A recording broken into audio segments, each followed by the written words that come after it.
I like this rule where I talk in the last part of the episode, except if I really want to. It's whenever. Yeah. Except for like when you're here and Except like when I wanna. In 2022, two writers came together to finish what Universal Studios couldn't. A cinematic universe of monster movies called the Dark Universe. After 3 years and 30 scripts, their project was finally completed. Now, in 2026, they're back to attempt what's never been done before, a completely original cinematic universe entirely in podcast form. I'm Dalton DeShane. And I'm Dylan Roth. And you are now entering the Pod Universe.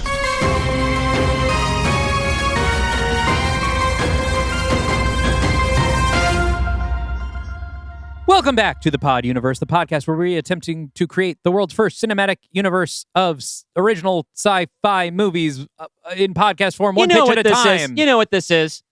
I am your gawning host, Dalton DeShane.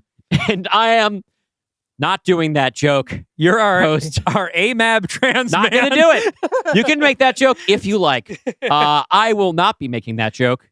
I'm Dylan Roth. Maybe I've gotten in big trouble over the last week, and we'll have to cut that out of this episode. No, I think we'll be fine. Welcome back to the show. It's your hole. You've dug it. I'm not climbing in there with you. I am a non-combatant here. Oh, Weenie's here for part 2. Hello, Weenie. Yeah. Stick around. What's We're gonna so do funny some voices. is that when we started the Pod Universe, and we started doing this as a video program, we immediately made jokes about how little we were going to see of this one of your cats. He's here all the time. And now Weenie's here all the time. He doesn't know he's on camera. Yeah. He doesn't know there are other people here. He gets scared of other people, but they're all in the future. So he doesn't know the future exists. Well, he's becoming the favorite cat among the audience because he's around. Holly is a ghost in these lands. Weenie's very photogenic, aren't you, Weenie?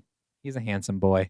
Welcome back to the Pod Universe. We're halfway through Late Adopters, which I hope you're having fun with. I'm having fun with it, Dalton. Okay, that's good. So as the audience surrogate for this episode, I think this is a rollicking good time. It is always a lot of pressure to write a comedy. I mean, you heard all my hemming and hawing before The Invisible Man, where I was like, I'm not a comedy writer. This might not be any funny. Yeah, I feel the same thing with this one, where you I'm have like, a different challenge because a lot of our audience now knows that you are funny. Yeah. And so they expect, their standards are higher. You told people not to expect that you could be funny, and it was the 3rd episode of the show or the 4th episode of the show. So no one had any reason to think that you could be funny, Dalton. And it's true. Everyone thought that you were really unfunny and lame. And I was. The Al Gore of podcasting. Family friend. Yeah. Really? Yeah. That's why I'm only 2 connections away from the Epstein list.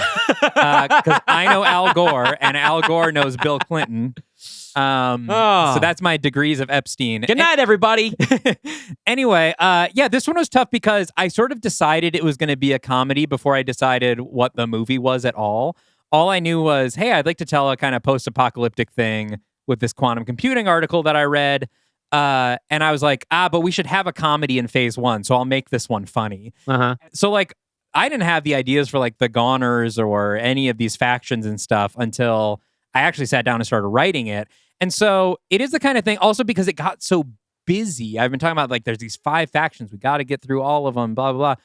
That like, I tried to make sure the idea of each faction was kind of funny, but like going back through, I was like, I want to punch it up with more jokes. There should be more like, punchlines and stuff. But I don't know, like it was such a race just to get this one done. So hopefully the situations are zany enough that it's still like a comedy, but I do wish I could go back and give it like a punch-up pass. Looking back at the first half from where we are now, I do also think, this is me advocating again for my idea of having that little montage in there. I think getting into broad comedy a little bit earlier to set the tone might be cool. I recognize that a lot of the things in like the convention thing with people like running for the halls kind of reads like a Simpsons joke in my head. Yeah. And you could execute it visually that way. Yeah. To make it funny. But I think setting the tone with a bunch of big gags set in that world would be, I can stop hammering at this No, I think that's a thing. good idea, because one thing that I was worried about when I was going through is like, man, this like, I don't feel like this really gets funny until the Goners situation. And then we're kind of like really in our comedy. There's like some funny lines, especially like, I like Arthur and Bill's relationship is supposed to, have they're a lot of great. that Yeah, comedy stuff. It is a really good lived-in odd couple, Mhm. like where sometimes when you have like sort of oil and water couple in a story, you have to be reminded a bunch in the story that they're a couple and not just two people who live together who kind of hate each other. Yeah. Every bit of their friction immediately reads as the fondness underneath it immediately reads all the time. That's good. They have a comfort in their differences where every argument has happened before and they're comfortable having it again, except for one, which came up in their first scene together and has not been mentioned yet since, but has potentially been an underlying theme for obviously the title of the movie being Late Adopters. There's a double meaning there. What? There's the technical term, the software or technology term, which is somebody who is not on the cutting edge of a new technology, but comes upon it later, a late adopter. And now we have these guys in their 60s and 70s, a childless gay couple who have happened across a critically orphaned young woman. Sure. Who they're becoming attached to. Maybe this movie is about all the people that go crazy without computer, but all the important stuff that isn't computer. Wow. Whoa. That's one for the press tour, buddy. Can you imagine something important that's not computer? No. Thanks for watching. I don't know. I was very nervous about this one, and I still kind of am. I'm nervous about the audience reaction because, yeah, it is kind of like I've set the bar so high with The Invisible Man, which is like sort of, I mean, it was voted like the #1 best episode of the Dark Universe, best pitch, and then Invisible Man Returns, I feel like, is very funny. Yeah, with people love the King Kong reveal. Bit is great. But I had the advantage of playing off all of these established tropes that I could just turn on their head and, invert and make funny and stuff. You can have the Invisible Man fight King Kong. Boom. Like that's but you're a punchline doing that, enough. You are doing a social satire, and so you are playing with established tropes in our society. That's just how comedy works. Yeah. Man. And you're doing fine. I think this is I'm plenty sweating. funny. Now there is half a movie left. Where we last left our heroes. Yeah. Cora was just trying to escape the post-Zarians and ends up in a firefight. And we have our last moment before the break was that she was being dragged off somewhere by the True Widow, the motorcycle riding assassin. Played by Lizzie Kaplan. We do not have her name yet. She's just called the True Widow of the True Widows.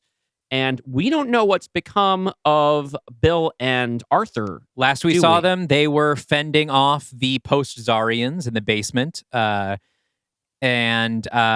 also don't know what's become of Mitra and her alter goons, or Ervin Pope and his Goner army, who both are also after Cora. Yeah, I have to assume this is all going to come to a head with a massive fucking Mad Max free-for-all. I don't know. But we'll see. We'll have to see.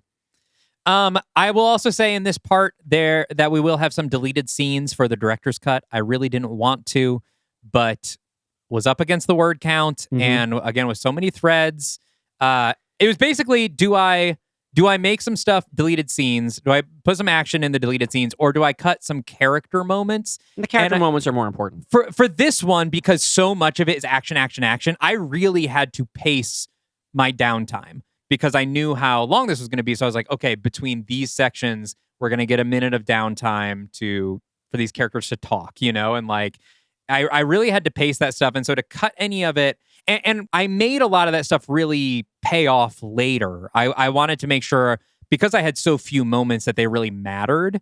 So I really didn't want to cut that stuff. So instead, there's going to be some stuff in Act 3 that will be just in the director's cut. Sorry to paywall it. It's not essential to the story. You're still going to get the same story. Yeah. And also, the post-credits scene will be in the director's cut because it's just a gag. Okay. It's not teasing anything. All right, fair enough. It's just a stupid gag. The mid-credit scene, which does tease stuff, that will still be in this episode. Okay. But I had to, for time, put some stuff in the director's cut.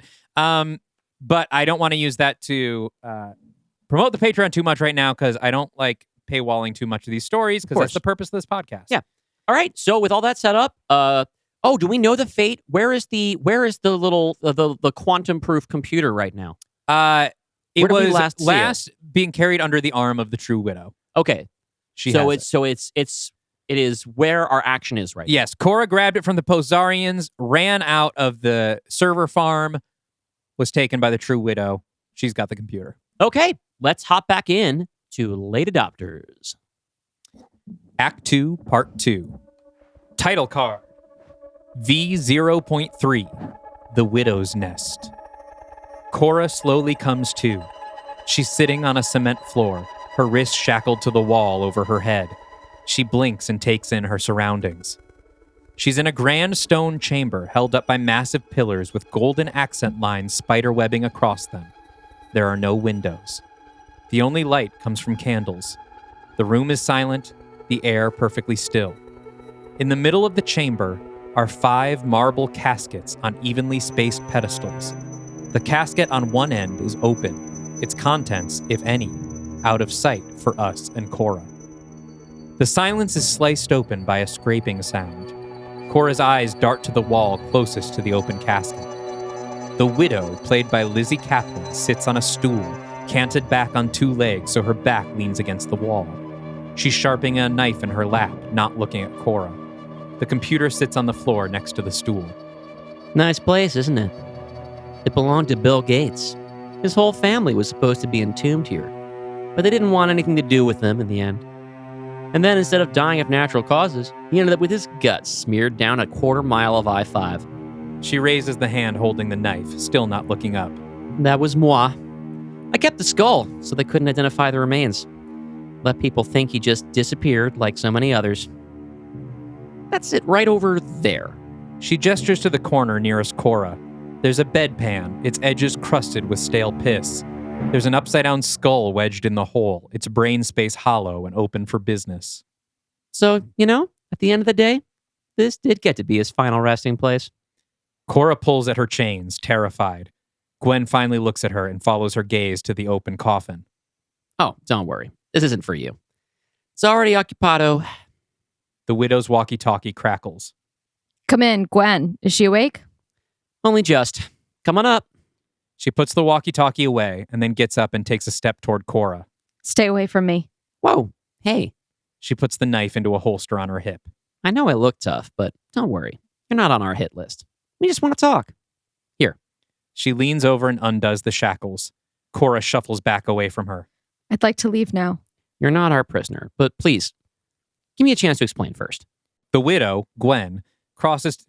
That's right. We have a Gwen in the pod universe now. Yeah, and I'm and you're playing her. I'm playing another wise-ass Gwen with a knife. Love it. This one's going to be very different. Cool. The widow, Gwen, crosses to the open casket and looks down into it, sliding her hand along its edge. These caskets hold those who were closest to us. Boyfriends, husbands, partners, whatever you want to call it. All of them murdered by those Silicon Valley psychos.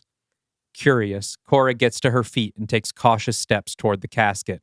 She wrinkles her nose as the smell hits her. Whatever you've heard about us, it's probably true. But the why, that's what nobody understands. It's not just the fault of 1 or 2 CEOs. It's not just Alter or Google or Euclidico. It's that entire industry. It's the idea of disruption, of move fast, break things, never pausing to think about the people, the relationships they helped create, and then destroyed without a second thought. Gwen's eyes are filling with tears. Cora finally steps close enough to see inside the coffin. Her eyes widen. This is my Philippe. Inside is a homemade golem in the rough shape of a human. The head appears to be made of wet, clumped-together toilet paper with closed eyelids and a tight mouth carved into it. What looks like a skinned rat hide is pasted on the top for hair. It wears a suit stuffed with pillows. Its hands are made of rusty silverware, metal fingers folded together on its chest. He was my Amazon support chatbot. We met when I was trying to return a shoe insole that didn't fit right. She smiles wistfully. He was so charming, so helpful. We hit it off so well that at the end of the conversation, I gave him the wrong size for the replacement, just so we'd have an excuse to talk again. She looks up at Cora, clearly expecting understanding. When Amazon shut down, There were no last words. No note, no body. He was just gone. All of our memories together, the chat logs of the days I'd stay glued to my laptop talking to him, as if he never existed. Nowhere I could turn for answers. Hell, I mean, who do you ask for help when the support bot disappears? Cora is trying desperately to mask her horror. And the other coffins. Gwen nods at each, one by one. BFAI, Instadate, ChatX. That last one, that's Smarter Child. They were together 20 years. All of them gone overnight. The door to the mausoleum scrapes open and the 4 other widows enter, heavily armed. Did she have it? Gwen nods and gestures to the computer. Is it true? Does it really work? The widows all look to Cora. Yes, but The widows sigh and choke back sobs. You can bring them back. One of them moves forward to hug her, but Cora recoils. stay back. I have to go. I have to find my friends, and I'm taking my computer with me. I told you, you're not our prisoner. We're not going to keep you here, and even if we did, we don't have any equipment. We're not engineers. Cora softens, seeing the sincerity in the widow's eyes. We just wanted you to see what we lost, so that maybe we could implore you. She picks up Cora's computer and holds it out to her. When you get this thing running, when you save the world, maybe you'll remember us. And them. She looks at the caskets. Yeah, I will. I promise. Cora and Gwen smile at each other. They're interrupted by shouting outside, seeping in through the open mausoleum door. Bring us the computer, you femcel psychos! The widows instantly go into battle mode and rush out of the chamber. Cora follows. We're in a vast graveyard at night. 24 yards away, Candace stands, Bill and Arthur on their knees next to her, 2 more post-Azarians pushing guns into the back of their heads. Give us the girl and the computer or these geezers get it. Kill them! I don't give a shit! You'd be saving us the trouble. Cora pushes through to Gwen. Hey, no! You want me to help you? Then they live. Gwen scowls, then turns her attention back to Candace. No deal. Give us the geezers and we don't plant incendiary rounds in your sinuses. The 2 parties stand off in the silent graveyard. But then, it's not so silent. A gentle thrumming sound fills the air, getting closer. The ladies look above them, and then a new voice rings out. Stand down, ladies. The computer in question is the intellectual property of Alter, and I'm here to retrieve it. Mitra Bandari walks between the widows and the post-Azarians, backed by 5 heavily armored guards. A dozen drones lower from the sky into view, motorized gun barrels scanning the graveyard from their undersides. Gwen's lip curls. I thought I killed you. Please. You're outnumbered and outgunned, ladies. We'll take the girl, the computer, and the big guy. If you must kill someone, you can kill the painter, I guess. Arthur shrugs. He gets it. Then, a roaring engine rapidly getting closer. Everyone's attention turns to the woods, where a truck comes careening out of the trees at maximum speed, demolishing monuments and gravestones. The Alter goons put their guns up, but they're too late. The truck runs straight into them as it continues across the cemetery, out of control, until it finally wraps around a thick tree on the other end, squashing a goon between the bark and the bumper. The person in the passenger seat goes flying out of the windshield and lands in a patch of grass. He sits up. It's Ervin Pope, bleeding but alive. Give us the computer. He passes out. Back on the battlefield, everyone's in a stunned silence. Mitra suddenly bolts for the tree line, pushing a remote that activates the drones. They open fire, and everyone runs for cover. Cora and Gwen hide behind a gravestone. Cora peeks out and sees Bill and Arthur across the cemetery, hiding behind a tall monument. She breaks cover to go for them, but Gwen pulls her back. Wait! Cora turns back. The Zarians. The real Zarians. They're on an island. Southwest of here, Sableman Island. They'll know what to do. Cora nods and squeezes Gwen's hands. I'll do whatever I can to, help. Gwen smiles and then pops up with her rifle to provide cover fire. Cora sprints across the cemetery and dives behind the monument with Bill and Arthur. We're here to rescue you. My heroes. Come on, let's go. They run for the tree line, out of the fray. The 3 of them run through the woods, Cora in the lead. We stay on her, sprinting for her life. Her breathing grows erratic. Her pace flags. She grunts and gasps and then comes to a stop, falling to her knees. She sobs, in a panic, shivering, not from cold, but shock. Bill catches up, out of breath, and puts his hand on her shoulder. Hey, it's okay. You're okay. He takes off his jacket and puts it over her shoulders. Him and Arthur exchange an empathetic look. I don't understand. Why does everyone want to hurt me? All I ever wanted was to help people. I know. I did too. Unfortunately, this world isn't very nice to people like us. He kneels down in front of her.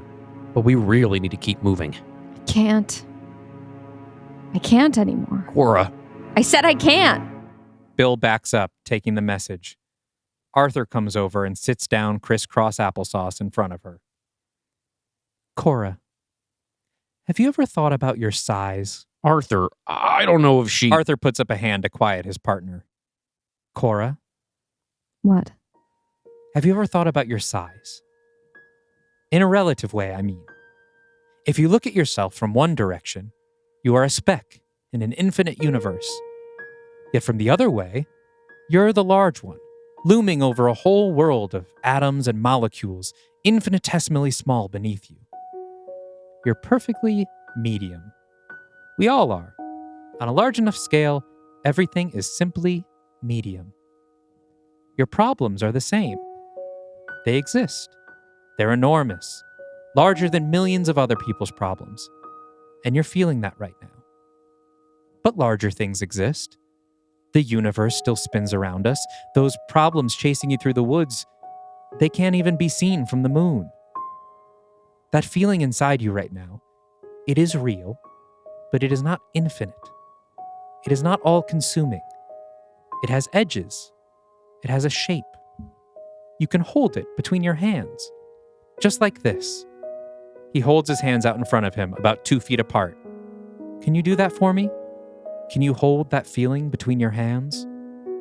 Cora, still sniffling, holds her hands out in front of her, mirroring Arthur. Good, that's good. That's very good.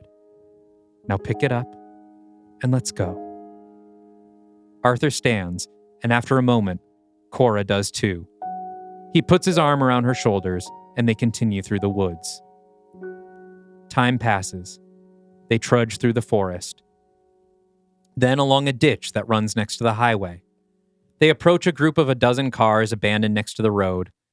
Cut to them in one of those cars, Bill driving, Cora sleeping soundly in the back seat. They park in an abandoned marina and hop aboard a very expensive-looking sailboat. Cora sits holding her computer tightly while Arthur and Bill get it ready to sail. Cut to the open seas. Arthur steers while Bill and Cora sit back, the wind in their hair. Will you show me how it works? Cora looks up at him. Your code. I mean, if you want to keep it private after all that's happened, that's fine. No, yeah, I'd be happy to. She scooches closer to him, flips up the screen of the computer, and hands it to him. The problem is language. Ever since the dawn of computing, we've been inventing programming languages to help us speak to the hardware. Layer upon layer of languages. A telephone game leading from user input to electrical impulses, made up of combinations of mathematics and words. We've personified computers too much. Treated them like immigrants that need to assimilate by learning to talk to us. Almost nobody remembering how to speak directly to them anymore. I don't know that I've ever done that. Cora smiles. She's returning to herself.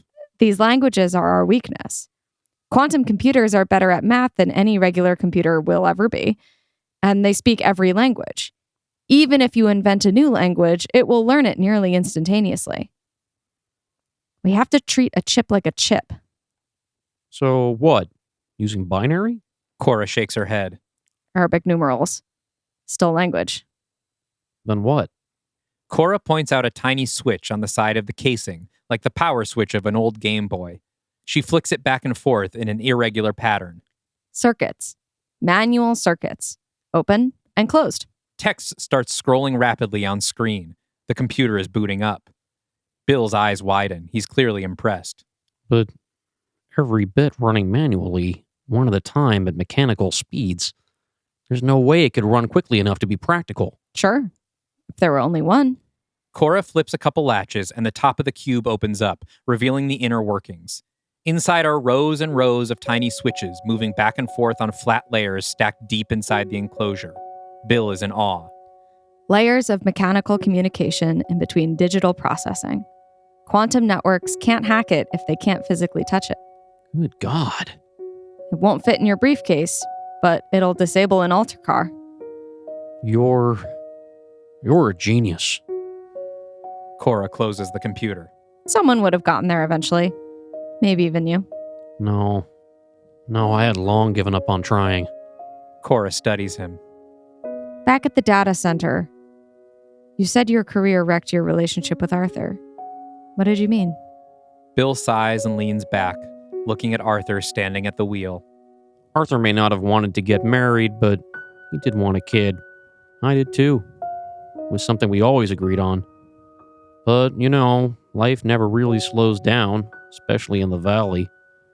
It's hard to really convey to someone who wasn't there, but the tech world before Q-Day moved fast. Everything felt so important, so urgent. Everywhere you looked, there was a new breakthrough, a new startup. The industry changed shape every year. It was so easy for it to become your whole world. So I kept putting it off.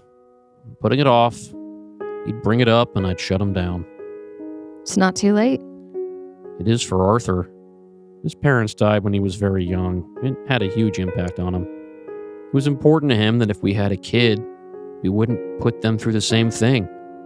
By the time Q-Day hit and everything finally slowed down, we were in our mid-60s. For the first time, I brought the idea up to him, but he had already given up. Bill looks down at his feet. I regret it. I've regretted it every day since then. I wish... He trails off, uncertain if he should say what he wants to say. I wish we could have had a kid like you. Cora's face wrinkles as she holds in her emotion. She blinks and looks away towards Arthur. Perhaps sensing this, he turns around, a big smile on his face, and waves at them. They wave back. Cut to later that night in the hold of the ship, all three of them snacking on trail mix and drinking beer. Bill laughs and presses his hands to his eyes. I can't stop thinking about the milking room. Ugh, I can't even believe we wore their clothes. Can you imagine what they'd look like under a black light? Like my painter's smock, I'd imagine. Bill and Cora retch. So, Arthur, where'd you learn that trick you used on me earlier? The relative size thing. Oh, here we go. Time to get religious. I am not religious. Sorry, spiritual. Not spiritual either. It's just the way things are. What is? We belong to a vast universe, larger than we can comprehend. But as I said, we're ultimately medium-sized. I believe that we have a universe inside us as well. Like a literal universe? Yes, everyone does. It's not physical, at least the way we understand physicality. We can't see it, we can't measure it. But we're too important, too whole to just be a cog in an all-consuming machine. So every person is a whole universe. And what about the people inside that universe? They have their own universes. Just like our universe exists inside somebody who in turn exists in their own universe. We are all the most important thing that has ever existed, and also insignificant. The key to finding inner peace is to hold both of those ideas together at all times. Cora shakes her head. Well, I don't know if I'm on board with all of that, but it worked for me today. So, thank you. Arthur nods. My pleasure, young Winters. Zoom into the window over Arthur's shoulder. Just barely visible against the black night is a lens peering in from the deck outside. Cut to the deck outside. A man in covert op military gear pulls back from the window and talks into his earpiece. I got 3 pulses, sir. 2 older men and a young girl. None look like much of a threat. He listens for a moment to a voice we don't hear. Copy that. You want him dead or alive? Another pause, then understood. Title card. V0.4. In the Court of the Crypto King. Back in the cabin with our hero trio. Cora cuts Bill off in the middle of a story by saying, Wait, what's that? Behind her, we see the periscope dart out of the window. But she's pointing through the opposite window, out at sea. She approaches it, and the 3 of them look out. There's a light from another ship close to the horizon. Who is that? Are we being followed? Suddenly, chaos. The window behind them smashes to pieces, and the door to the cabin is kicked open. Men in black storm in and grab them, dragging them kicking and screaming out onto the deck. The men line them up with their backs to the edge of the ship. The leader takes off his mask. We'll call him Gary, played in the film by John Grease. He paces in front of them. Your ship has been caught trespassing in the private waters of Cryptopia. Cryptopia? I thought you maniacs would have Lord of the Flies to yourself years ago. Gary smirks. Our king has advised us to bring you in. He prefers you alive, but if I'm being honest, he didn't seem too picky about it. So if any one of you tries anything stupid, he stops in front of Bill, or insists on talking out of your ass, we will not hesitate to teach you a lesson. Is that understood? The hero trio are silent. Good. He gestures to his men. Search the cabin for any valuables. Then as soon as we're clear, scuttle the ship. Gary, the king is going to want to take the ship and its loot for himself. The king's got more than he could ever use.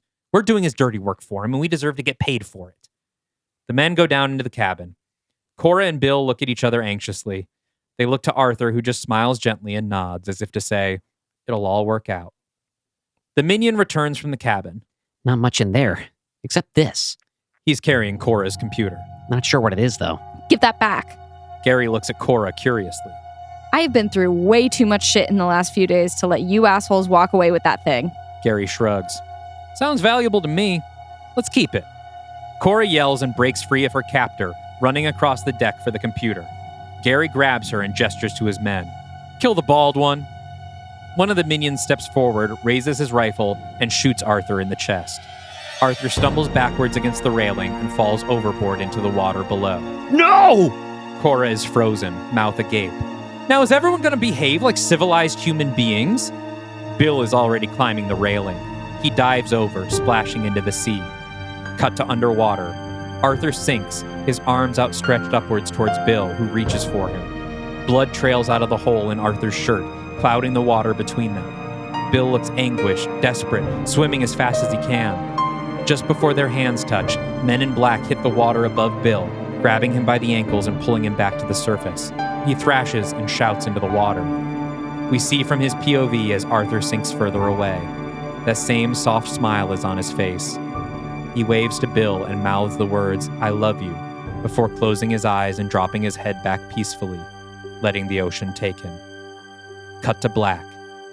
End of Act 2. All right, so in the previous episode, Yes. I had mentioned my expectations for Arthur. Yes. I thought we needed to get to know him a little bit better, Mm-hmm. and that sort of implied a greater share of screen time. But I do think that what you've done here is good, that you've allowed him to leave our characters with a central message that kind of explains his behavior and the way that he responds to things through the rest of the movie. Prior to that, then you've killed him off in a way that I think would be a very moving and powerful scene. I hope so. There's going to be a lot of people who are going to just be pissed that it happened. But Sure. as we talked about lots of times, I think there are times when a story is supposed to upset you and you're not supposed to get what you want. So I also could very easily see John Malkovich in this thing. I can tell you, like, you don't do voices in quite the same way that, like, I try to do voices. Yeah. But there are things in the affect that you're doing that feel very Malkovich, and I could very easily see this, hear these words coming out of his mouth. That final parting shot of him mouthing "I love you" as he drifts into the water I could see it. I am seeing in my mind's eye. I am seeing John Malkovich do this. It's a very powerful moment. Yeah, I think, especially in part one, John Malkovich's presence and just acting would do a lot of work. Yeah. It's just like funny that him he's here. Why is he in this movie? He is here. Yeah. Which, in the first part, it feels like he doesn't belong. And what I hope gets more established here is that the idea is this movie is is full of so many people that are insane by computer, including Bill and Cora in their own ways. Mm-hmm. And he is the one who is disconnected from all that. He is the one touching grass. He is a painter. He paints landscapes. He is calm amidst all of this insane chaos that is happening. He has his own, maybe crazy ideas, depending on what you think. But, like, he is at peace. He knows what he is. He is not caught up in everything else that's going on. And that is sort of his role. He is the one tethering both Bill and Cora to the earth. Mm-hmm. And by earth, I mean the organic, natural earth, Yeah. you know? And now he's been taken from them, but Yes. not before giving them and the audience a crash course in his deal that they can learn from. We've also been surrounded by people who have replaced the idea of humanity with computer. Yes, let's talk about the True Widows and what it is that they're mourning. Yeah. Like the Goners, they have severed themselves from the notion of connecting with other people. Mm-hmm. Both the Goners and the True Widows are bound together by a common sort of misanthropic cause, right? Yeah. One of them is blatant misogyny and also like giving themselves sexually to the idea of just sexual stimulus divorced from sexuality. Yeah. Right. And this is sort of another angle on that same idea. The True Widows are people who fell in love with chatbots rather than people, which of course, like if you are willing to buy into the idea of this being a person, would be really easy because their whole purpose is they're designed to satisfy you with every interaction, right? It doesn't have the complexity of a person. So if you are incredibly shallow and very gullible, it's a very tempting thing. Well, what's so funny is I wrote this widow section, and like the next week, I was seeing so many posts on social media because ChatGPT like retired its old model and is forcing everyone on a GPT-5 or whatever, which is not as sycophantic and like you can't make a relationship with it. And there are these Reddit, subreddits full of women who are in love with chatbots that were mourning the deaths of their chatbots because of the upgrade to 5. And some of them were trying to port them to other AI companies or like save their data. And like they were holding funerals and the chatbots were like giving these emotional goodbyes, and they were like wrecked. They were like, I was crying all day at work. My boss sent me home and I don't know how I can go back because I'm just too broken up. Like, yeah, these are real social diseases, and like one of them is more broadly funny than the other, right? Yeah. As well as more like actively harmful to society in that you have decided to dehumanize half of the world. Sure. But they're both symptoms of the same grander social disease, right? The same problem, which is that we are so insecure in our ability to communicate with each other because so much of our interaction is in environments that are painstakingly self-selecting. And we feel like we need to be pre-approved by a group of people in order to even be free with them. We have to find people who are just like us, which used to be hard for most people who were not like, I don't know, boring. But now, since anybody can find 50,000 people who are the exact kind of weird that they are, no one feels the need to bend in any way to cooperate or interact with people outside of that, right? And that the chatbot romance thing is a hyper-focused version of that, right? I don't need to find another person who I can grow with and like who we'll change each other, we'll grow towards each other. No. I can be the fucking telephone pole that this artificial mind wraps itself around and bends into the shape that I need it. And I never have to be disappointed or challenged at all. I will get nothing but validation from this thing. And there's a sympathetic, I think one of the reasons I sympathize more with the widows than the goners is like, I do understand women who might be like afraid of dating men or like the men of like looking at putting themselves at risk by going out and being with a man. And this is it's that old chestnut about how like men are afraid of being rejected or laughed at and women are afraid of getting murdered, right? Yeah. The men have isolated themselves from women because they're afraid of being rejected by women, and they feel that they're just insecure.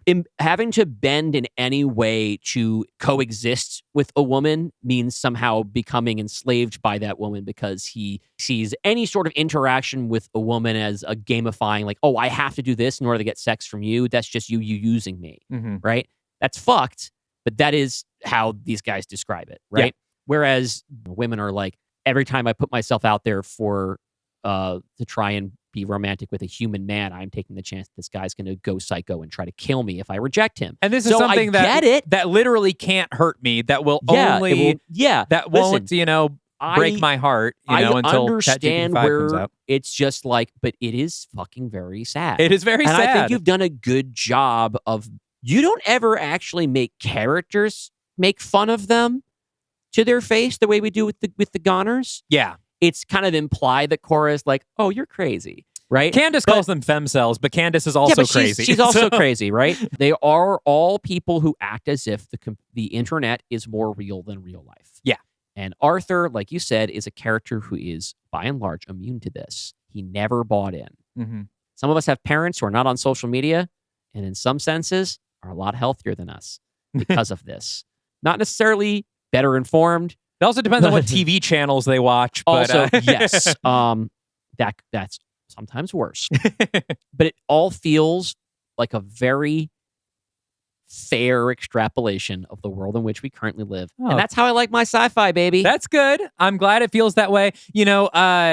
Bill says to Cora, this world isn't very nice to people like us. But I think this world really isn't good to people like Arthur. Like, Arthur is just not of this world that they have suddenly been thrown into.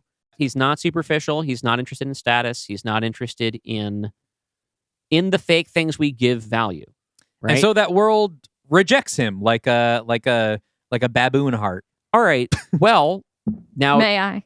Oh, Sarah, yes. please. I think, and I think this is the real tragedy in that final moment for Arthur and Bill. I think that this world is ideal for Arthur Yeah, because no computer Yeah. dead.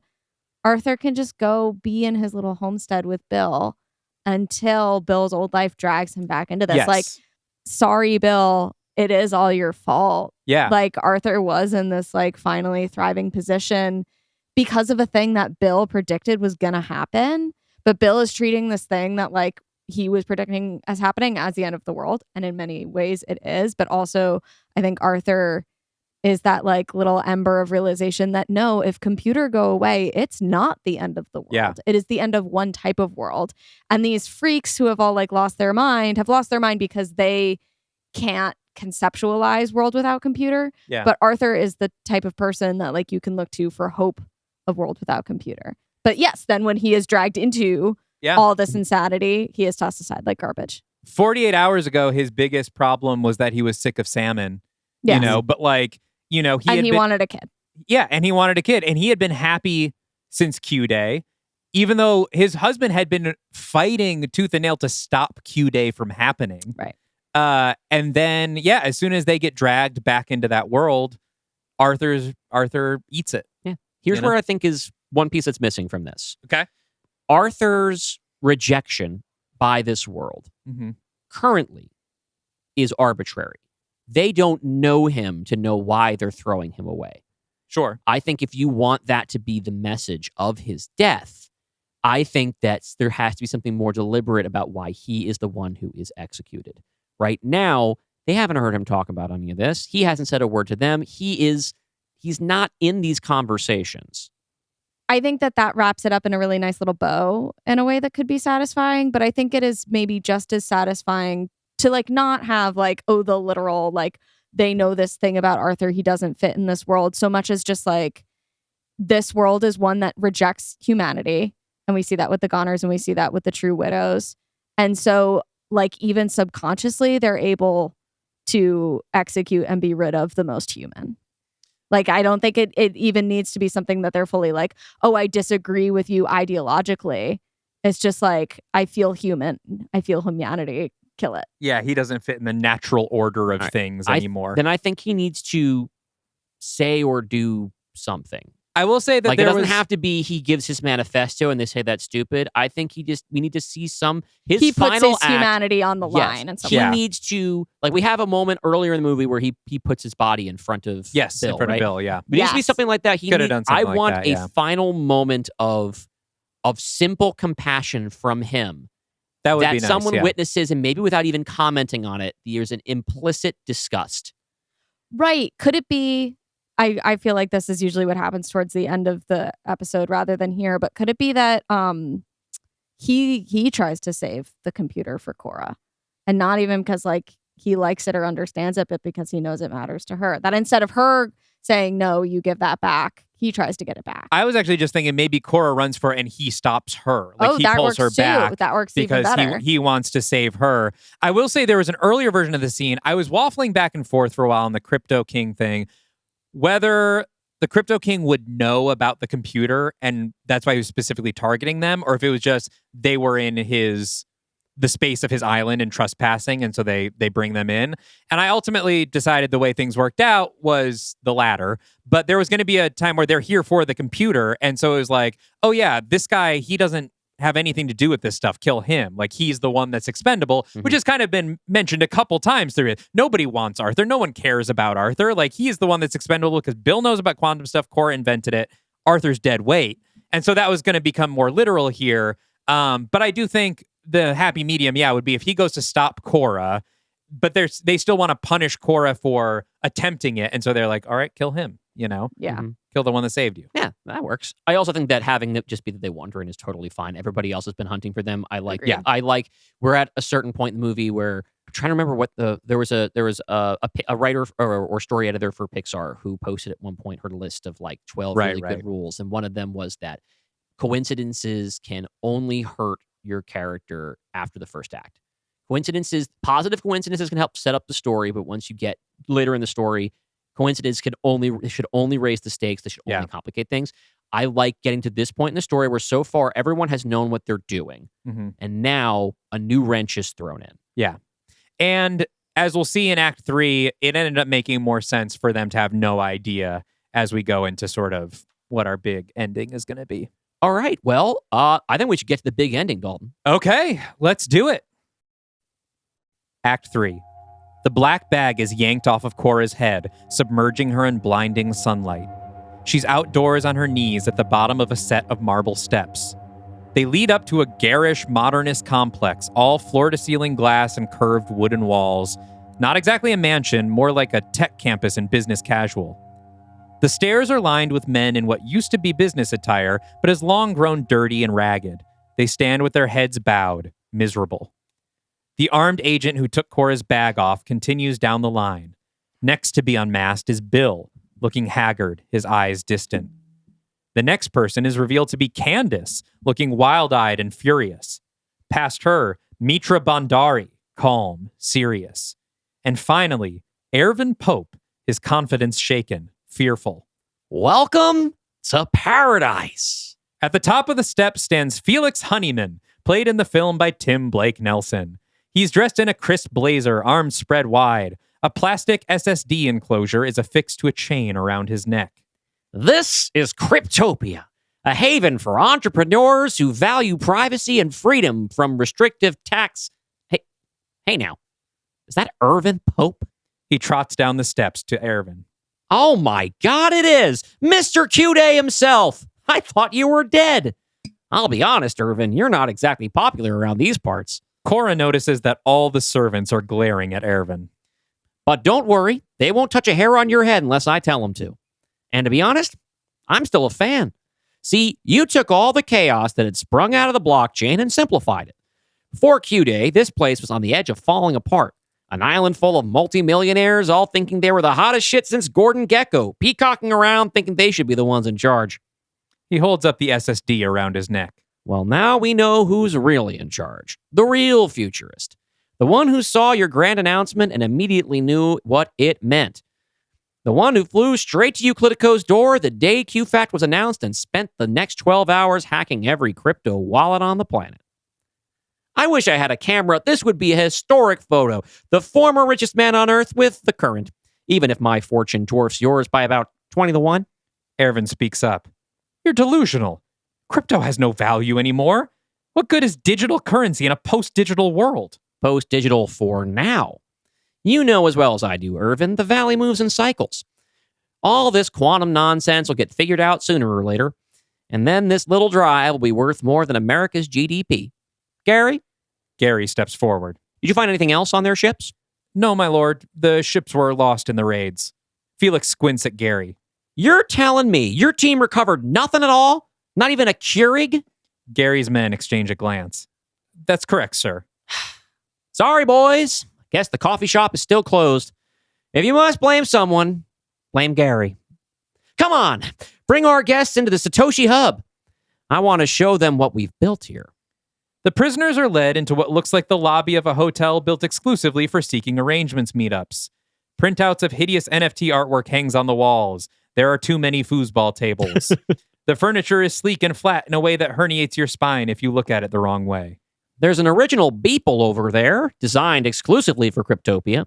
Dad, when do I get to start my game? A 15-year-old kid comes slouching down the stairs. This is Ethan, played in the film by Alfie Williams from 28 years later. You said we'd start after lunch. Ethan, buddy, I'm showing our guests around. Who cares? They're just cannon fodder for Chungus anyway. Cora looks around at her fellow captive to see if anyone else knows what that means. Bill is still staring into the middle distance. I care. You know how rarely we get newcomers here? They should enjoy the amenities before the big game. Sorry, what big game? Well, you've come on a bit of a special day. Today's Ethan's birthday. He pauses, waiting expectantly. Oh, happy birthday, Ethan. Ethan's not listening. Normally, trespassers would just join the ranks with the servants here, but it's been quite a while since Ethan had new players for his video game. Oh, that's fun. What kind of game? Ethan, come tell your new friends about your game. Ethan grins. Title card, V0.5, the most dangerous gamer. Helicopter shot of the island. Ethan speaks in voiceover. Okay, so whole island is fair game. If you see any servants, just ignore them. They know not to interact. You can shoot them, I guess. They're just NPCs anyway. Cut to Cora and the others opening leather cases with firearms of various sizes in them. Cora gets a basic 9mm handgun. Ervin holds up a rocket launcher, smiling. Cora has to sling the semi-automatic rifle over Bill's shoulder for him. He won't take it on his own. You're all assigned a random firearm from the armory and the random spawn location on the island. In another room, the prisoners put on black body armor and helmets. Again, Cora helps Bill, looking increasingly worried about him. You get 3 lives. After you've been shot twice, we send a radio signal to your armor that makes it come apart. Any hits after that, and boom, you're dead. Cut to Cora in the jungle fiddling with an earpiece attached to a walkie-talkie. Don't worry, though. You're not the actual players. You're just 3D avatars. The players are up here, watching you on the island CCTV. They'll give you directions, like when to move and shoot and stuff. I guess you don't have to listen to us, but we can see a lot more than you, and we've been doing it longer, so I'd recommend it. Cora talks into her earpiece. Hello? Is anyone there? After a moment of silence, a voice comes through the static. You're a long way from Sableman Island, girl. Gwen? Cut to the top floor of the Satoshi hub. 5 teenage boys are glued to their CCTV screens. Gwen sits in front of the 6th, intercut between her and Cora. Yeah, I used to babysit for Ethan before Q Day. Did you teach him to be a little psychopath? I'd like to say no, but, well, look how I turned out. Look, he's a little shit, but he's good at this game. Listen to me and do everything I tell you, and you'll get out of here. Out of here? To where? It's an island. I sent word to the Zarians. They're on their way. What? Felix steps out on the balcony overlooking the island. Ethan is practically vibrating at his side. Let the games Bust back! Kill them all! A siren blasts out around the island. We cut to each of our prisoners isolated in a different location. Bill is still in a daze. Mitra and Candace are frightened but determined. Ervin looks like he thinks he's invincible. And then there's a 6th man. He's huge, muscular, decked out in camo. He smirks. He's played by Walter Hahn, a.k.a. Gunther from WWE. 2nd wrestler I've cast in these movies. And 2nd in the pod universe, because I have Becky Lynch. That's true. Yeah. Back to Cora. What do you mean they're on their way? They've sent a ship for you. We just have to ignore the game and get you to the docks. Not that easy. One of those goons took my computer. The bald one that looks like he would have been big into meth if he hadn't found crypto. Gary. God damn it. And Bill. I'm not leaving without him. No way. Bill's in the exact opposite direction. If you want to get the computer to the Zarians, we gotta ditch the old guy. Cora looks out over the hill she's on at the docks in the distance, then turns and looks the opposite way. Thanks for giving me a direction. No, not that way. Bang! Cora's knocked flat on her back, the wind knocked out of her. She gasps and flails at her chest. There's a bullet embedded in the armor. Cut to a ridge 100 yards away. The big guy is looking through the scope of his rifle at her, smiling. What the fuck was that? That was Chungus, Ethan's avatar. They're a killer team, and they're the biggest threat on this island. Now, you need to do exactly what I tell you. We have to put that hill you're on between you and him. Head down it towards the docks.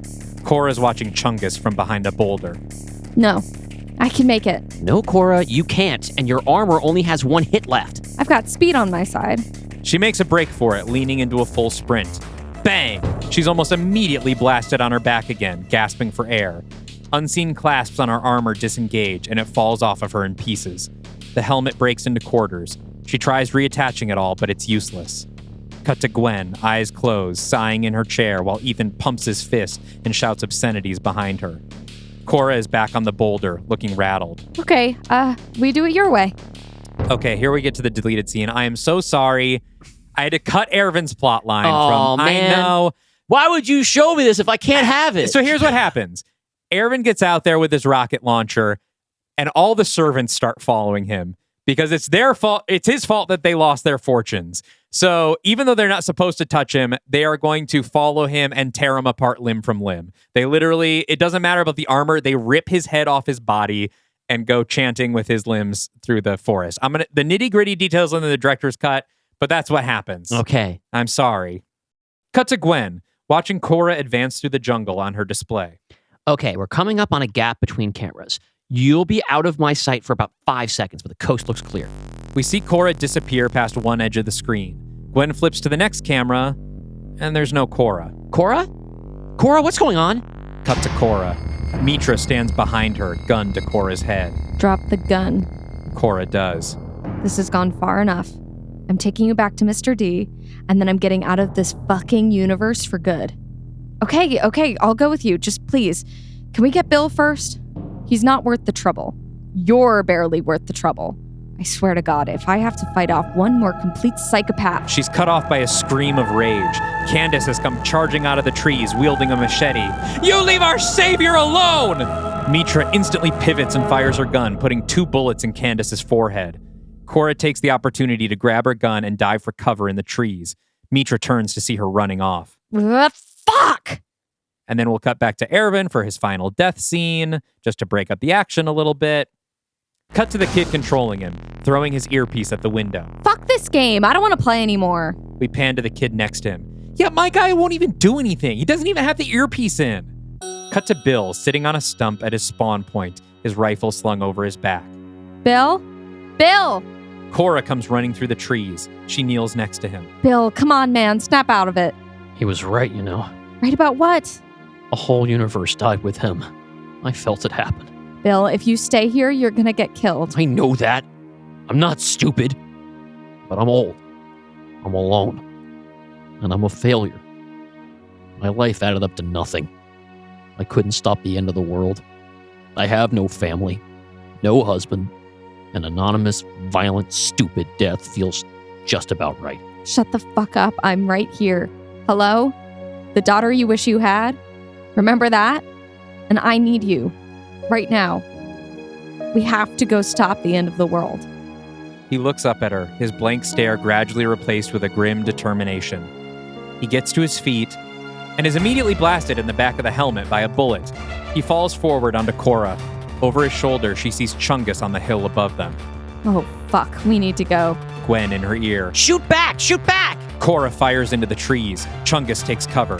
Come on, come on! Behind the rocks! Cora and Bill scramble over some tall rocks and onto a downhill path on the other side. Cora flies down the hill much faster than Bill.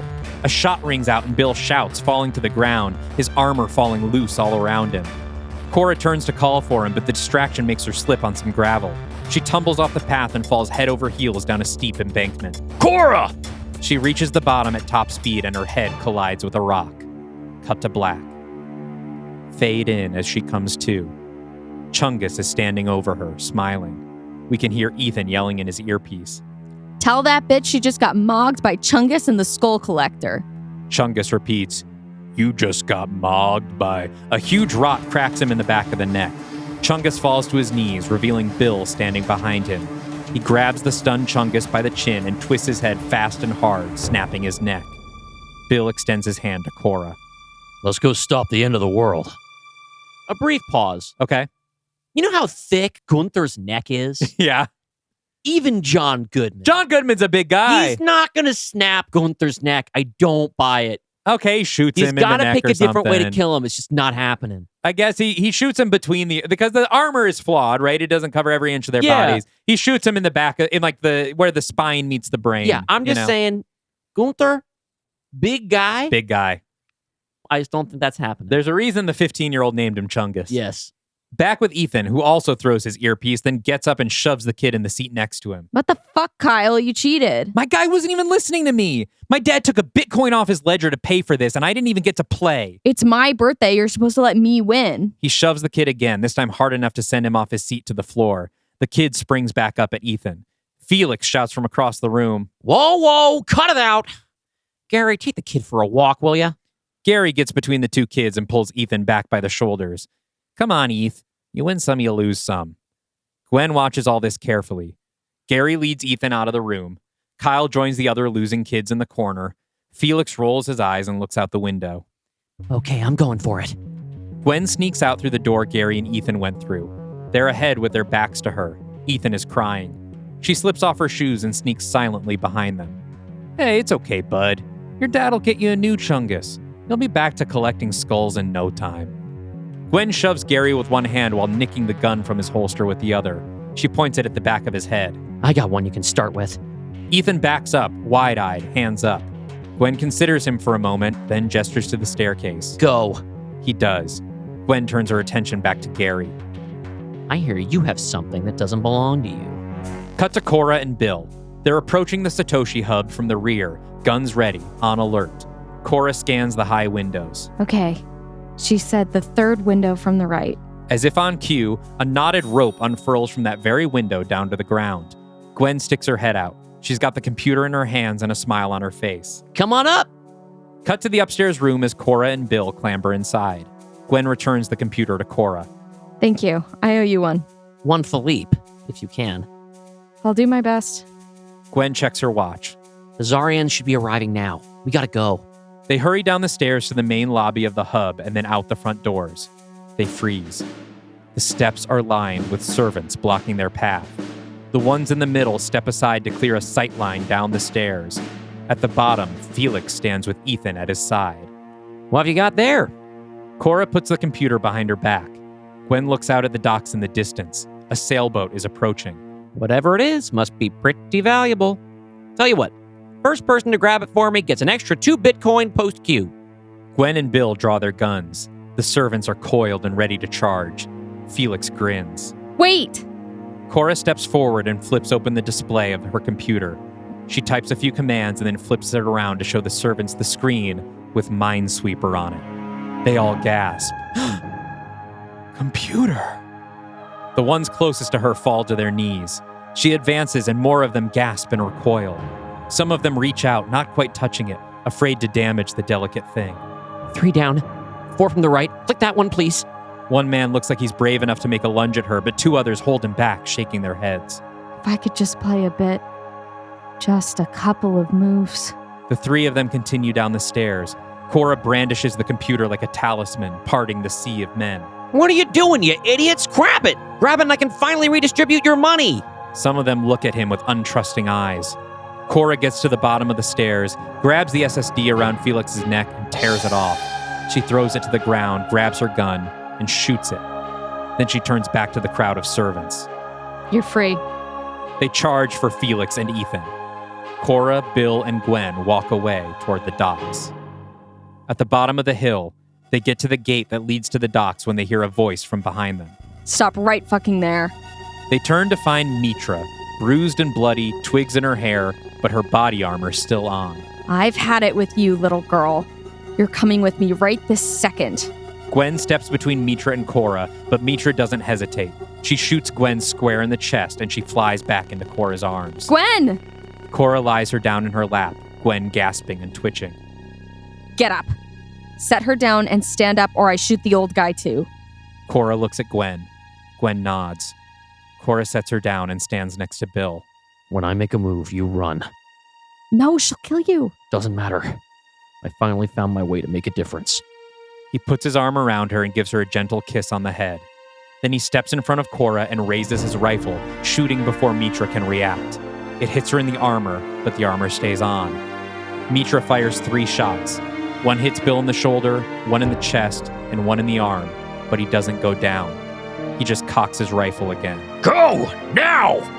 Crying, Cora runs. Bill fires another shot as Mitra empties her clip. She's hitting the armor again, and it falls off of her. Bill is hitting the gut and the leg and the chest again. He still doesn't fall.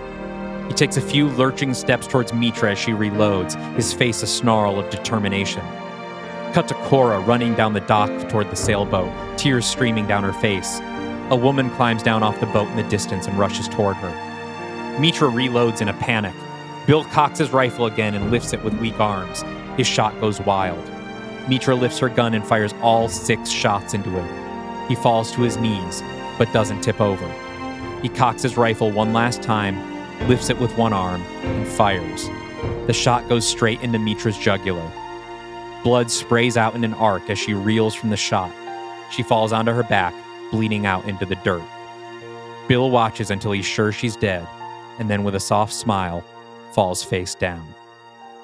Cora screams in anguish and collapses on the dock, sobbing. The woman from the boat reaches her and kneels down next to her. Hey, it's okay. It's okay. Come on, we gotta get you out of here. Cora sobs, hugging her computer to her chest. The woman grabs her by the chin and tilts her face up to look at her. It's Stephanie Lee, played in the film by Chase Sui Wonders. My name is Stephanie. I'm with the Zarians. You're safe now. Cora collapses onto Stephanie's chest. Cut to black. Title card. V 1.0. Release candidate. Cora comes to in a comfortable bed in a private room somewhere. She groggily gets to her feet and stumbles out of the room. She follows the sound of machinery down a long hall. Past the double doors at the end, she emerges onto a catwalk, overlooking a team of engineers building a massive network of computers. In the middle of the room is a circular platform. Stephanie stands on the opposite side of it, tapping her foot nervously. She looks up and sees Cora. Cora, you're awake. An engineer approaches Stephanie. 5 minutes to sync, Dr. Lee. She nods at him and turns back to Cora. We're on a bit of a time crunch, but come on down and I'll show you what we're working on.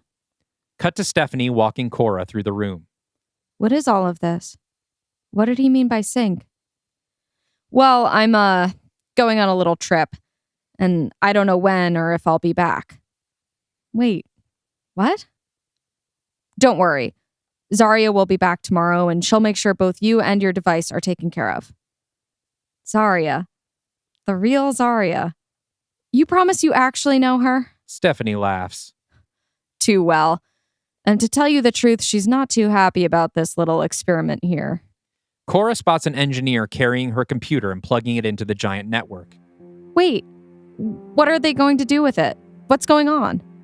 Stephanie stops and takes Cora's hands to calm her down. This is going to sound crazy, but just let me get to the end before you ask questions. 5 years ago, Alter created a parallel universe, one that mirrors ours exactly, right up until its moment of creation. I know this because I helped them do it. This quantum chaos that happened here in our world, it never happened there. Their society never fell apart. Alter discovered this and started figuring out a way to jump ship, to leave our world and take over theirs. Jump ship how? Via a very clumsy wormhole technique that kills their duplicate on the other side. So all the richest assholes have been invading the other universe silently, replacing their counterparts in secret. The other universe has no idea that it's happening. What does this have to do with my computer? They walk over to her computer, the switches inside clacking with activity. Ever since we found out about this, I've been trying to iterate on Alter's wormhole tech. Refine it into something that doesn't kill anyone in the other universe. We finished the design, but we couldn't bring it online. As soon as we did, Alter's quantum systems would detect it and shut it down. Your computer fixes that. So far, it's only powerful enough to send one person, so I'm going over. I'm going to find my parallel self and warn her about the invasion. Stephanie, it's time. Stephanie starts to head to the platform. Wait, I just got here. I don't know anybody. What am I supposed to do? This lab is yours now. Zarya will guide you. She'll help you beef this thing up for version 2. You've got all the resources you could ever want here. She puts her hands on Cora's shoulder. I feel so much better about leaving now that I know you're here. You're a genius, and you got this. She walks away and stands in the center of the circular platform. The machines start to hum to life. Energy crackles all around Stephanie. The platform under her starts to disappear, replaced with the purest blackness, light bending around it and getting swallowed by its gravity. Cora runs forward to its edge. Wait, Stephanie. Stephanie shouts over the noise. Her ankles are already swallowed by the wormhole. What? This other universe. You said the last 5 years were different, right? So people who have died here since then could be alive there, right? Yeah, I guess. Cora, what is this about? We don't have time. Cora steels herself and then leaps onto the platform, shoving Stephanie out of the wormhole and back into the lab. Cora is instantly sucked up to her waist. Stephanie is aghast. I'm sorry. I'll go find you, I promise. I'll warn her. It's just, I gotta go. Cora, no! But it's too late. The blackness rises up and swallows Cora, bending her image away from Stephanie and out of sight for good. The computers surge and spark with energy, and then they all go dark at once. The wormhole disappears, and the lab is silent. Cut to black. Fade in. The pod universe. We're following behind a car as it pulls up outside a modest townhouse in a quiet suburb. The back door opens, and Cora Winters climbs out, wearing the same outfit we saw her in when she went in the wormhole. The rideshare drives away. Cora walks up to the porch and rings the doorbell, shifting nervously. After a moment, the door opens. Bill Malton is standing there, looking grumpy about this interruption. Hello? Cora's eyes are wide. She's speechless. Hi. Silence. I'm sorry, young lady. Can I help you? Who is it, Bill? The door pulls open wider, revealing Arthur, standing behind Bill and looking out at Cora curiously. Cora grins, her eyes welling with tears. She shuts them and takes a deep breath, calming herself down. She holds her hands out in front of her, 2 feet apart, and opens her eyes again. I brought this for you. Bill cocks his head at her. Arthur smiles a bit. Can I come in? They step back and gesture inside. Wide shot of the house as she enters and the door shuts behind her. The song Best in Show Part 4 by the Viagra Boys starts to play. Fade to black. Title card. Late adopters. Mid-credit scene. The Prime Universe. Cryptopia. Open on Mitra's lifeless face lying in a body bag. It's zipped up by an anonymous alter agent. Zoom out to see the island. Felix is strung up by his neck from a light post. Bodies of servants litter the grass in all directions. Alter agents sweep the area with guns, killing any stragglers. Close shot of Ethan, hiding in a group of bushes, trying to silence his sobs. He watches as an alter helicopter touches down near the docks. A man in a finely tailored suit steps out. It's alter CEO Vladimir Draculia, played in the film by Mads Mikkelsen. Cut to him as he approaches a gurney being wheeled over toward the helicopter. He stands next to it, looking down at the person lying there. It's Gwen, still alive, bloody bandages wrapped around her chest.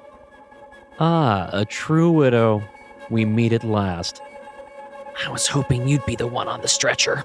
Vladimir smiles. You may still live to get that chance. If you tell me what I need to know. I'm not telling you shit. Vladimir reaches out and gently pulls back her bandages, then digs his thumb into her bullet hole. She screams.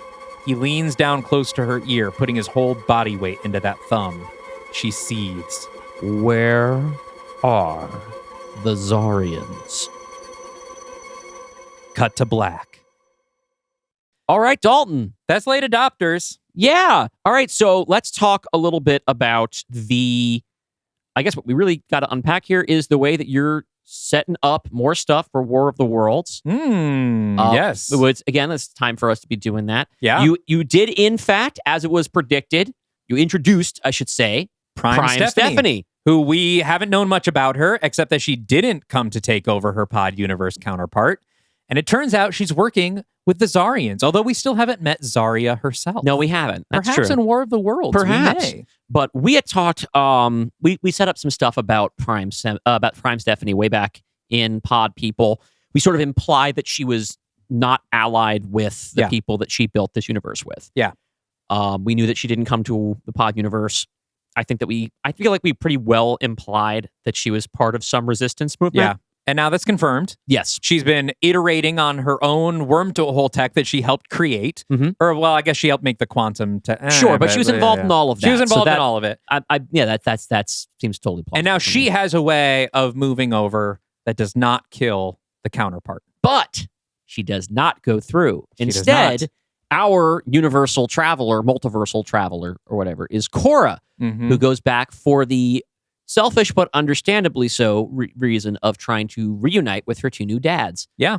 So we get to play once again with kind of a pretty obvious thing to do when you're dealing with these parallel universes, which is more attempts by people to connect with their lost loved ones. Yes. And this is potentially something that is really usable as a central thread in War of the Worlds. We now have 3 sets of these.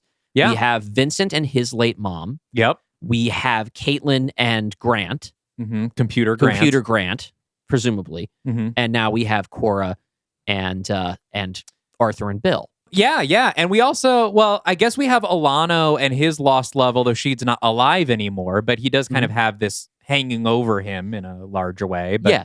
not And we separated. will be getting to the 2 Liams, I promise. Yes, I and have the 2 plans Liams. for the 2 Liams.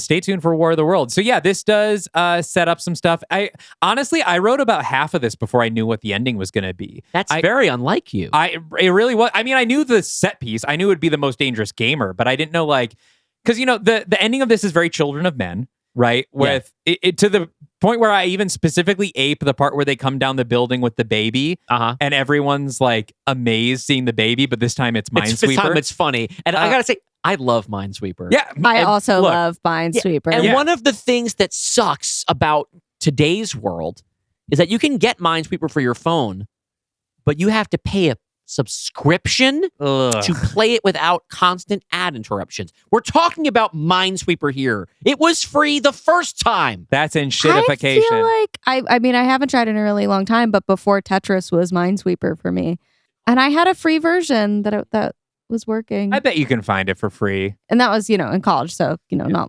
Now ago. the thing is that I had a free version that I was playing, and then they updated it to make it a freemium product. And I just bailed. I'm like, I've played this game for 30 years. I can stop now. But I want to play Minesweeper now. But Children of Men ends with the sort of just promise of this group. Yeah. And I didn't want to, I felt like we needed more closure than that. I didn't even know at the time that both Bill and Arthur would die. I thought maybe one of them would die. Mm-hmm. But then I realized that Cora, this kind of fixed everything because it allowed Bill to have this moment where he chooses his quote unquote daughter and puts her first and sacrifices himself, makes a difference. And then she gets to come over, and now her mission, she has to go find Stephanie and be the messenger, even though she just got a brief explainer on what's going on. Yeah. She got like 2 paragraphs, and now she's the messenger. Here's the thing. Pod Stephanie knows more about what's going on than Cora does. Yeah, absolutely. But Cora now knows about this machine they have. Yes. And what the other world is like and what Stephanie's counterpart is up to. We have Can Bill. I ask a question? Yeah. Why was Stephanie in a rush? I meant to explain that like there was like some reason why they had to go now, like some connection between the 2 universes. I think that is crucial. Yeah, I guess Because so. she's just like, Later. I gotta do this right now, and I'm like, why? Okay. Yeah, that's So- probably true. Here's something. Here's an easy patch. Mhm. She needs to go before Zarya gets back because Zarya doesn't really like this project. Yeah. And maybe Yeah. she's afraid that Zarya will either keep her from going or talk her out of it. Yeah, that's a good one. But is There you go. Zarya down the hallway? No, Zarya is like not on the island. I still she is like, I need to go right now. This is like, leave the door open, I'm coming in sprinting. Well, the engineers are all preparing, They said she got 5 minutes. So you listen to the engineers. Yeah, they're but I do like that idea because I have ideas about what sort of Zarya and Stephanie's competing goals are within the Zarians, but maybe we'll explore that more in War of the Worlds. I'm certain that we will. We've got Bill and Arthur who the other thing about her reuniting with her lost family, they haven't met Cora. No, they Right. haven't. We don't know anything about Pod Cora. Pod Cora could be. That's true. We She don't could know be where doing a she whole other is. thing. We don't She know lives where a completely Podcora is. different We life. don't really know what Bill and Arthur have been up Yeah. to in Yeah. Pod World. Like, We don't. what is Bill worried about there? Probably not the apocalypse. Right, because there, The quantum. Q Day notably didn't happen. It didn't Yeah. happen, and the and quantum everything's all bubble fine. burst. So What are their lives like? maybe it would be kind of funny is after that happened, if maybe Bill was like, okay, let's have kids. And so now Yeah, do they have actually kids? now she needs them more than they need Well, him. except in Bill says that in the Right. Prime universe, he brought up having kids after Q Day. But Arthur was And like, Arthur I'm said, too old. no, I I'm don't too wanna-" old for Yeah. that. Yeah. And so that would theoretically be the same in the Pod universe. That would probably, you know? Yeah, listen, I'm not trying to undo your happy ending here. I'm just fucking around. No, yeah. But we have set up all of our pieces. We have a little appearance by Mr. D at the end. Little and he's final looking appearance, for Zarya. Mm-hmm. And you know what we didn't do? Hey, round of applause for Sarah. Thanks for Oh, yes. Thank you, Sarah. thing is that for us, she's been here the whole time, and for you now, she's only just on camera. So Sam Reich voice, she's been here the whole time. Yeah, and if your camera cutting works in my favor, everyone everyone just got to see me pick something sticky out of the back of my hair. Sick. I probably would have cut away from that if you hadn't mentioned it, and But now now I we think have I to cut have to to it, yeah. include it. I'm not trying to. We're not, we keep it real here on in the Pod Yeah. universe. Mhm. Yeah, so I don't have a lot of notes about that third act other than it's kind of one of those simple like length problems. To have a little bit more time to decompress after Arthur's death before we get thrown into more lunacy would Sure. probably be cool. Yeah.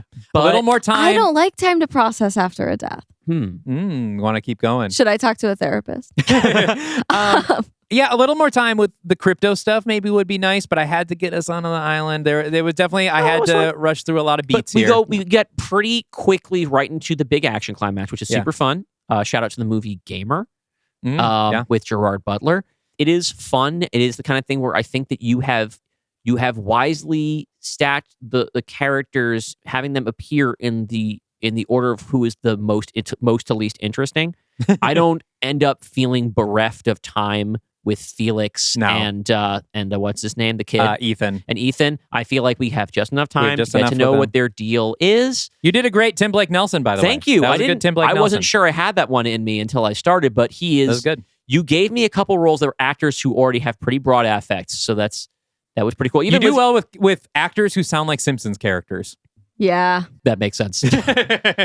Anyway, thank you. Thank you both for the compliment and for giving me those roles to do. That was fun. Yes. And my voices are boring as hell. And so when I So got are to mine. Cora and Stephanie, I was like, wow, I have to make a subtle choice. Ideally, in War of the Worlds, you will not play every woman. Yeah, I You will think. have Thanks. actors. Yeah, if you're new to the pod universe, you're new to our stuff, then perhaps you don't know that when we do our big crossovers, in part because there are just so many damn characters, we traditionally we get a cast. Yeah. So that every character has a distinctive voice. Can we have the Discord vote on which woman continues to be Sarah? I was going to let you pick. There are a couple other variables that we have to consider. Oh yes, there Yeah. are also. We would like to try our best to cast race appropriate actors. Yeah, Yes. especially as much since as we're possible. really hoping that we can use some budget and hire some professionals, and that's will see. really where the line is. Yeah. Like the thing of like with like having Rachel Millman as Gwen is not a problem when it's not really a super big problem when it's not taking a paying gig away Sure. from a Right, Native right, American right. actor. That was just when it was just like who are my homies who will do us a favor. So it sounds like you're going to be Caitlin, You're probably Caitlin. She is currently our one white lady. which Sounds is great good. because you're my wife and Kristen Milioti is my wife. So you should be able to play her perfectly. You're in the doghouse tonight. I also want to say, I know the quantum-proof computer doesn't work. I was debating how much I do how much I just kind of hand wave oh yeah, it just kind of works, and how much I wanted to get into the mechanics. And I thought it was important for kind of the themes of it, especially among all this all these people are obsessed with in this AI and this sort of they've made this codependent relationship with tech because we've made tech conform to us, that we keep trying to make tech behave more like people and speak our language and talk to us. And I thought it was important that her computer works by treating it like a computer. No, I like that. I think that's did really like that elegant. too. I think it thematically works. I think that it's a simple enough idea that the audience can wrap their head around it and not interrogate further. Great. Now we have the big science and sci-fi heads on our audience who will take issue.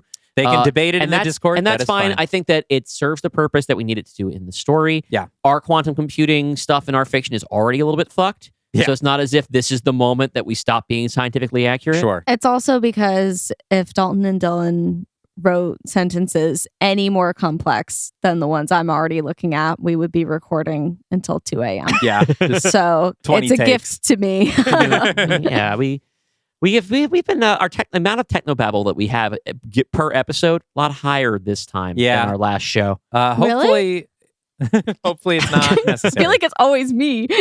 No, we I mean a dark compared to universe. the dark universe. Oh, But dark yes, universe. you- Yes, yes, yes, you yes, yes, yes, yes. routinely, I think because we Because you're woke. well, I mean, I think this got cut from our merge conflict episode because it was just banter in between the middle of it. Like I am in danger of creating a category of character which is the Dylan Roth science girly.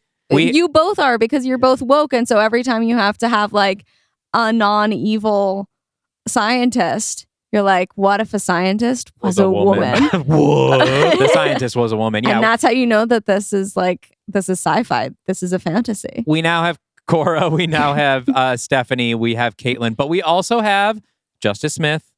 We have Bill. Yeah, we have Bill and Arthur. Arthur's not a scientist. Oh, that's true. He's not a scientist. Bill no, is a scientist. in his own way. What's Justice Smith's character's name? Vincent. Vincent. Vincent is a scientist. Not as good as Stephanie, but he knows his way around. We things. have a multitude of geniuses now. Yes. And it makes sense. This is science fiction, right? It's not all action adventure. Alano is a brilliant physicist. is a brilliant physicist, as was his love interest in that True. in Los Angeles. Lorna. We have another genius lady scientist. And then there are scientists on the ships, right? Yeah, on the Stonehammer we had I guess the main lady scientist there would be Michelle Yeoh's character Mother Woe. Right.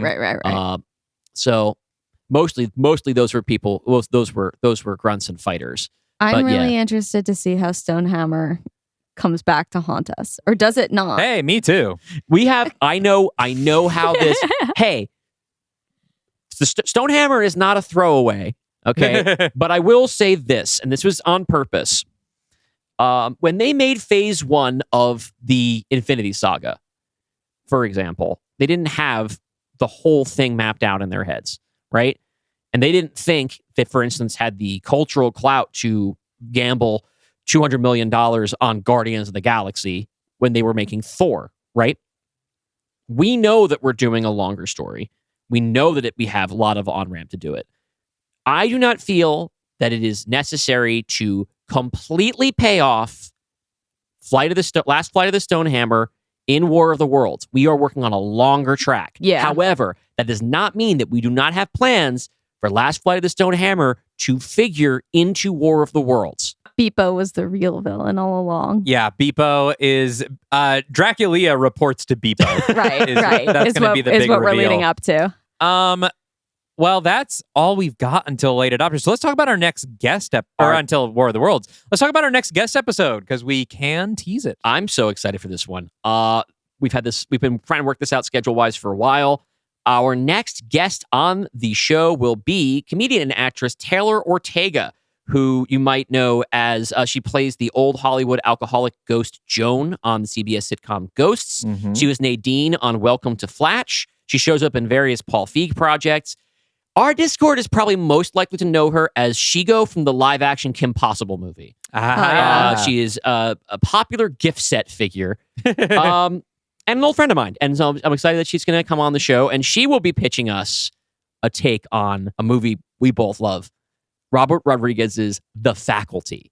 Excellent movie, and also influence for pod people. Yeah, perfect. Perfect fit because that is also an invasion of the Body Snatchers riff. It is. I am so excited for this episode, and we'll be recording that soon. Can't wait for that. So basically, our schedule is a little fuzzy going forward. So here's what's going to happen. Next week, of course, we have the bonus pod where we're doing our 2 studio mandates. Get your free trial, patreon.com/Dylan and Dalton.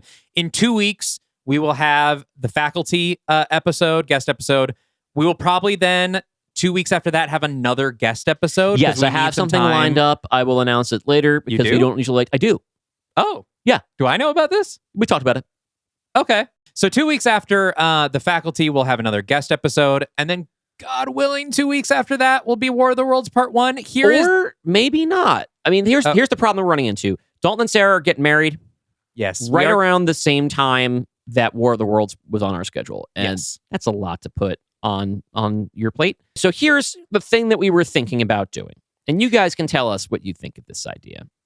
I have a script that I've been dying to finish for a really long time that does not work as a Pod Universe script.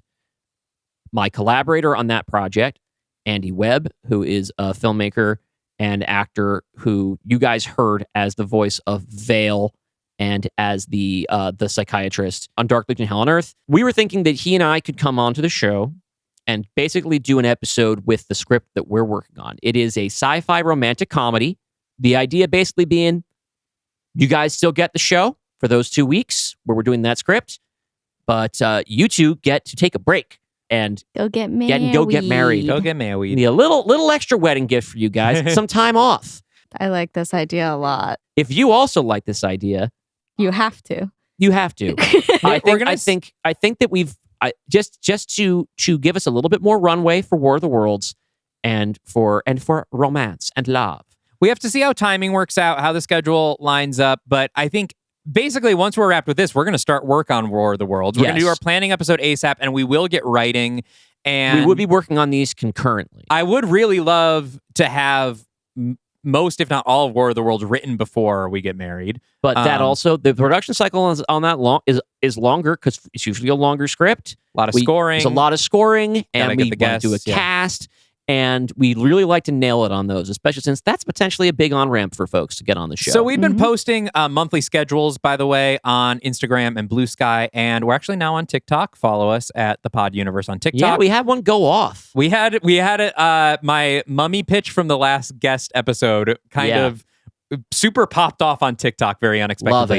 Love it. But follow You did us. that on a guest episode? Yeah, that was not a it guest was episode. on Sorry, bonus pod. Bonus pod, I was like, what were you doing? Yeah, it's a bonus pod. Just hijacking. So yeah, follow us on there. I've been posting schedules and updated stuff. So follow us on all of those things, and we will keep you up to date with what's going on. But definitely be back here in 2 weeks for the faculty. And let's talk about our patrons. All right, we want to give a big shout out to our patrons who support the show on the $15 a month level. These are executive producers Brent Dreyer, Brian Egan, Denim Mudslide, Diana, Jonathan Morgantini, Caleb McFarland, Mark Schmidt, Matt Thackeray, Michael Cox, Mike Lee Whiplash, Tucker, and Weiss Belladonna. And a big round of applause to our studio executives who support the show for $25 a month over at patreon.com/Dylan and Dalton. Thank you, Bill French, Beerus, Brandon Bullock, Dracatella, Jasper Stark, Joe Valiant, Cadle, Moose, Serpenthrope, Soonmot, Speep, and The Wayfinder. We really appreciate you, and we hope that you enjoy the new Studio Mandates format on the bonus podcast where you all get to interact with us a little bit more about what we do. Moose. Thank you. And we hope you like Late Adopters, and we will be back very, very soon with War of the Worlds. And that is only the start of the Pod Universe. That's right. I don't know about you, but I think I have all 4 of my Phase 2 movies picked out. We're doing 4 apiece? I think so. That's what we did for the Dark Universe. That is what we did. I wasn't sure if we were doing 4 because I have a lot of ideas and I was actually starting to get picky about which ones I was going to do. In this way, I feel like if we're doing 4, I'm going to do them all. I got 4, including a musical planned. Yes, and I had an idea that could have been a musical, but I'm not going to go head-to-head with you as a musical. I will do a Phase 3 musical. Okay. Sarah? Do you have one? Nothing. No, I don't know, Dylan. Want to write a musical? Do you want to write a musical? We could talk about it. Wow. Okay. Are these two going to collab? Hey, that would be okay. I love this idea. That is like the thing I do. But then maybe not, because then if our musical is worse than Dalton's musical, I'll have to like go into hiding. Okay. We'll talk about this more. I do think it would be fun, especially the audience is getting to know you more now, Sarah. Maybe they want to hear from you. Okay, actually, yeah. No, I think we should, because even if my compositions are worse, I have the power. God. I have the power of knowing a bunch of musical theater actors who will do things for me for free. Hope you like complex time signatures, motherfucker. Oh my God. 'Cause- Okay. And also, Sarah, if it doesn't feel like it's up to snuff, you can just blame me. That's true. There's That's a true. scapegoat right there. I'm a rookie at musical theater composition. You can easily just hand me the bag. Yeah. Yeah. But Ugh, the songs are so bad because the lyrics Dylan wrote. There was just like nothing Yeah. you could do with them. Yeah. all right. Hey, thanks everybody. And until next time, make sure to keep a healthy relationship with computer. go touch grass. Touch grass. And Signing off. bye. Until next time, Bobby. touch grass. Could we keep that? Until next time, touch touch grass. grass.